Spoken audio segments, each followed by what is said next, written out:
Welcome to the Slop Farm. Enjoy the video.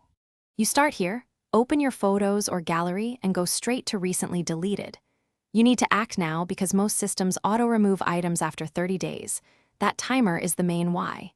If you see the photos, select them and use Recover. Once done, make sure to check which album they return to and note the date of deletion. If nothing appears, verify your iCloud or Google Photos backup status and whether device storage used a different account. Now you move into cloud recovery. Sign into the account you used when the photos were taken. Why? Because backups are account-specific and often contain the missing files. Browse iCloud Photos or Google Photos Trash and expand archives or folders named by date. If you find them, choose Recover to return them to your library. If not, consider restoring a device backup created before deletion, but be careful.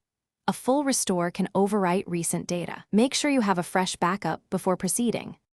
Finish with local recovery tools only after cloud options fail.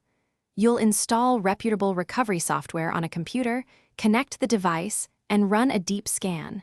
You do this because deleted files remain until overwritten. Once found, export recovered photos to a secure folder and then import back into Photos to preserve metadata. If scans show nothing, stop using the device immediately to avoid overwriting and